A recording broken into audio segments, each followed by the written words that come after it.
Hey guys, welcome back to the YouTube channel. Today I'm wearing glasses, whatever. I wanted to try something a little different today and make this video all about sports psychology. Before I get into that, for those who don't know me, or maybe this is your first video seeing, my name is Martin Bose. I'm a professional lacrosse player as well as a lacrosse coach. If you are a lacrosse player, parent, or coach, I'm making content for you. Please consider subscribing to this channel. Back to the video. Sports psychology is such an important component to playing sports, regardless of whether it's lacrosse or whatever sport that you might play. We spend so much time and attention on our body, training, doing skill work, things like that. You could have all the skill or talent in the world, but if your mind is not in the right place, your performance will suffer. Joining me for today's video is gonna be my good friend, Kenny Francis. How's it going? Sensei Kenny Francis here. Basketball coach, lacrosse coach, martial arts, self-defense instructor. Glad to be here.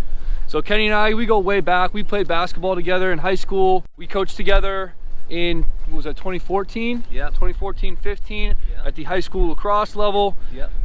Really good friend of mine. He's got a lot of value to add on the topic of sports psychology. So let's get into it.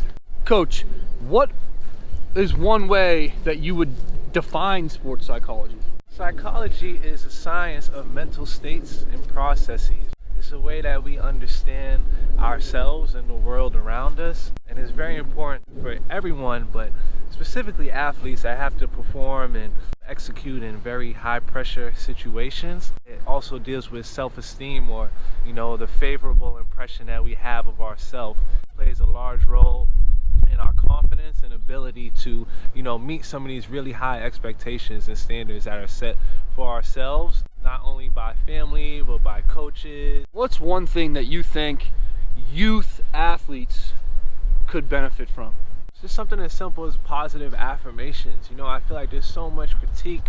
What is a positive, sorry, I didn't mean to cut you off, but what is a positive affirmation? Maybe some of these young athletes don't know what that really means. Positive affirmation could be a sentence that really reaffirms where you're at or where you want to be. It could be something as simple as, I love myself. It could be something as simple as, I'm a great brother, I'm a great teammate. It could be something as simple as, today I'm going to be greater than I was yesterday. And or reaffirming that. I'm a beast. I'm a beast. I'm a beast. Yeah. Why not? Yeah, why not? Positive affirmations. I love that. I think that's good for youth athletes. I think that's good for really any age athlete. In my own personal research for sports psychology, I spent a lot of time reading different types of books. One book in particular called Mind Gym by Gary Mack has you actually write out positive affirmations as part of reading the book. That's a great read. When you're reading sports psychology, or when you're considering sports psychology, a lot of times you understand what it's about. You say, okay, that makes sense. Yeah, of course I want my mind to be right. But it's much harder to have it be something that directly affects you. When you are considering trying to perform optimally for your sport, being able to take a generalized concept such as a positive affirmation and actually put it onto paper for something that you think will help you. So it doesn't have to say, oh, I'm going to be a beast. It doesn't have to be, oh, I love myself. Consider what happens when you make a mistake. I think that's a really good place to start. So when you put yourself in that mind frame of, okay, I'm playing my sport, whether it's a practice or a game setting, how do you respond when making a mistake? And that is usually the moment that sports psychology can really help you the most, because if you are able to bounce back from that mistake swiftly, you probably have an advantage over your opponent. Most people make a mistake and all of a sudden that starts to spiral their self-worth to a certain extent, because of that mistake that they made, they start to feel like they're not good enough, or they didn't prepare well enough just because of one mistake.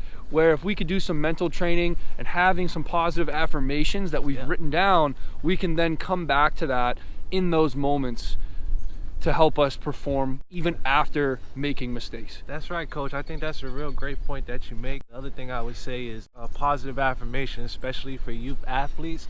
I never say I can't, I always say I'll try, right? I love that. Because sometimes just having a task in front of you may seem daunting, especially if it's something you've never done before. And youth athletes are learning so much new techniques and material. It can seem daunting, the fear of failure and not being able to succeed your first time around. Agreed. Right? So what you end up having is you end up having a lot of athletes that just say, oh, I can't do this, or I can't do this. And those are just negative affirmations, Right. you know? I never say I can't, I always say I'll try. I love that. You know, there's so much power in trying something, regardless of the outcome. You learn so much, and this is one of those cliche, you know, you learn so much from your failures. And you've heard that before, I'm sure, but being able to put that into practice is not easy. One thing that gets often confused is the fear of failure doesn't go away. You know, it's not something that just disappears because you become a successful athlete. Right. It's something that you learn to cope with and that you learn to appreciate more so. When you appreciate that fear of failure, what happens is you start to crave it. You want that risk, because if you're taking a risk, you're probably on to something great. And if you are someone who has high aspirations and high ambitions as an athlete, the fear of failure is such an important thing for you to not only cope with, but embrace and appreciate along your journey as an athlete. Really being able to come to terms with just the reality of the situation, and that you're always going to do your best and try your best, and that's the best you could do.